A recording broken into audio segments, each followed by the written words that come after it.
what's currently, not of all time, but maybe currently, what's a top anime that you're rocking with right now or have enjoyed recently? That's a great question.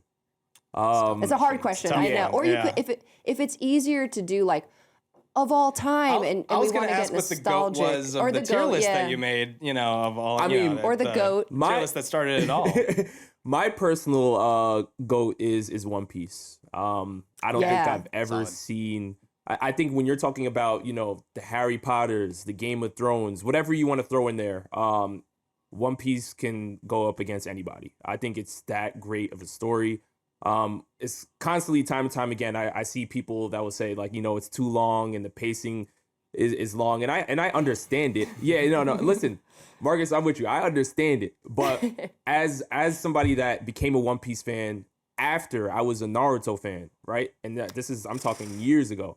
I became a One Piece fan and I never looked back. Like, this story just grabs you. After you keep watching, you develop some sort of like, I don't know, the way Oda does it, who's the mangaka, the creator, like you feel attached to these characters on a way that's just different. Like, and I think it's because it's so long, there's so many episodes, you have a lot of time to really understand these characters, see them develop, see which characters interact with each other and how it works.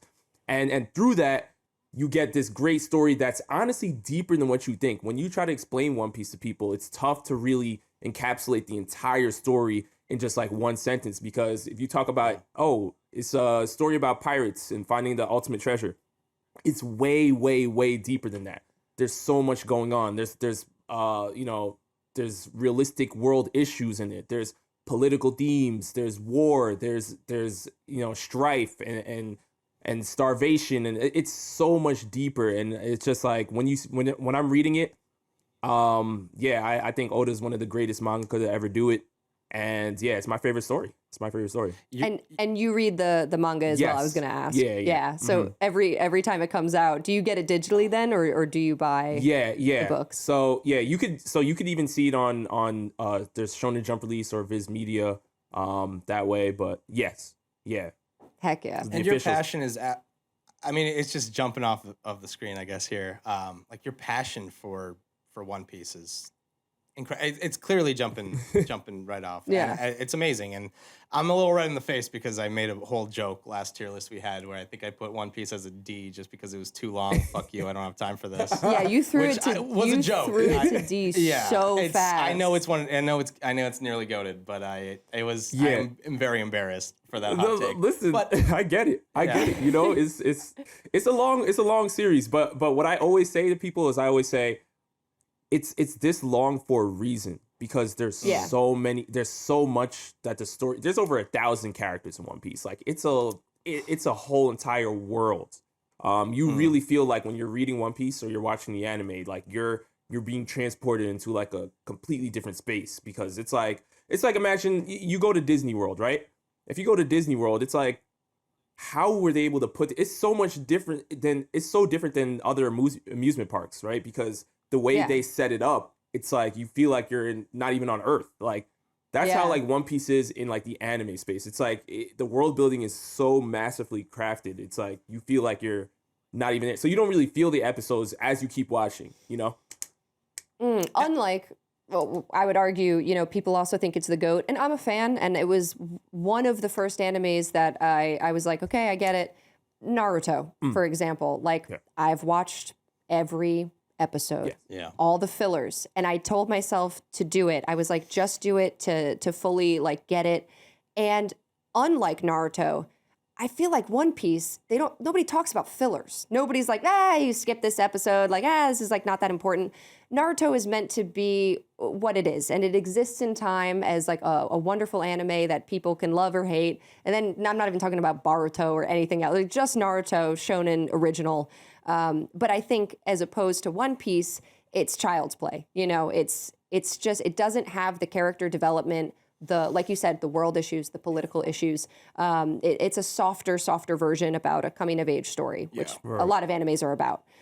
Do you have any opinions about Naruto? You said you watched it first. Did you watch all the episodes. Yeah. So funny enough, I love Naruto. Yeah, and it's kind of like a funny thing in the anime space where, you know, a lot of the big three anime fans, not really Bleach, because, you know, the Bleach is the big three anime are Bleach, One Piece, and Naruto. So everybody has like their, you know, their core fandoms, but it's always the One Piece community and the Naruto community. They're always going at each other.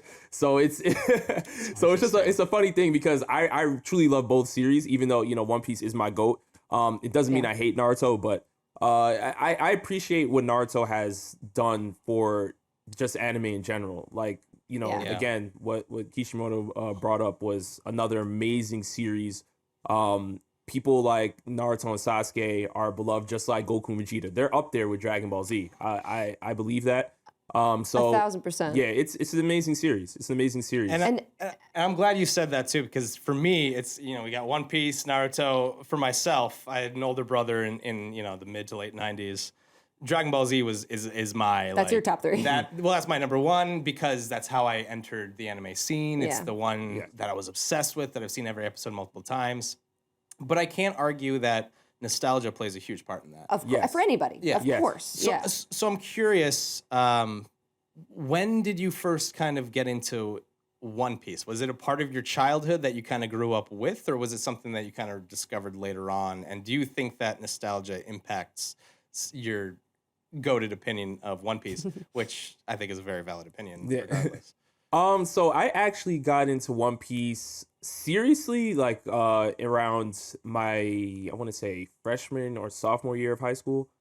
I want to say that I was watching One Piece earlier before that, when I was younger, way younger, but I wasn't really locked in because they had the One Piece 4Kids dub, and the 4Kids English dub was not the greatest. You know, they cut out a lot of the, you know, the hype of the story because they have to tailor it to a younger audience. So when I was watching it, I was listening to the voice acting. Like, Sanji to me sounded like a little goofier. Like, it just didn't really hit as hard as Naruto did.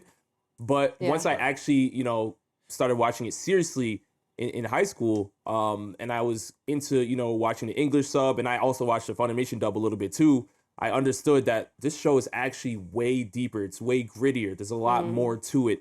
And I fell in love with it, you know, early on in the series. It was probably like the first 50 episodes, like I was locked in. And from there, I just started binging it every single day.